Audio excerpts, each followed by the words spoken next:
Your doctor has recommended that you have a hysterectomy with the removal of the ovaries and fallopian tubes. But what does that actually mean? Hysterectomy is the removal of the uterus, the organ that holds and protects the fetus during pregnancy.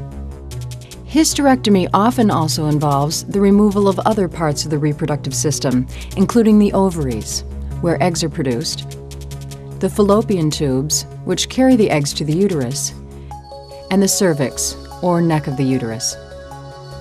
There are many different reasons why a doctor may recommend this kind of surgery.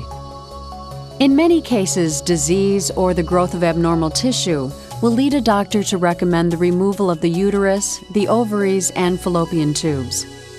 In some cases, unusually heavy menstrual flow and the accompanying discomfort may make hysterectomy an important treatment option for patient and physician to consider. But no matter what the reason behind it, you should be aware that the removal of the uterus and other reproductive organs is a serious step, and it can mean significant changes in your life. After having a hysterectomy, you will not be able to have children, and because your ovaries are removed as part of the procedure, you may even need to take medication to replace hormones that your body once produced on its own. So make sure that you ask your doctor to carefully explain the reasons behind this recommendation.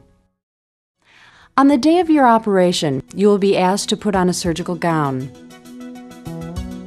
You may receive a sedative by mouth, and an intravenous line may be put in. You will then be transferred to an operating table. In the operating room, a nurse will begin preparation by shaving the abdomen.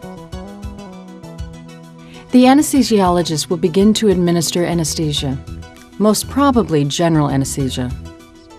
The surgeon will then apply an antiseptic solution to the skin, place a sterile drape around the operative site. After allowing a few minutes for the anesthetic to take effect, your doctor will decide whether to make a vertical or horizontal incision. An incision is made cutting through the skin and muscle of the abdomen. Next, the surgeon will inspect the general condition of the abdominal organs. Once the ovaries are exposed, the uterus can then be separated from the bladder. All arteries, veins, and ligaments connected to the uterus, ovaries, and fallopian tubes are tied off and cut. Now the uterus can be pulled upward. This stretches the vagina, allowing the surgeon to cut the uterus free at the cervix.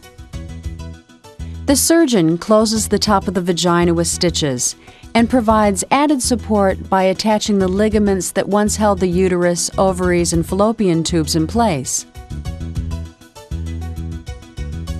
The incision is then closed, and a drainage tube may be left inserted at the site.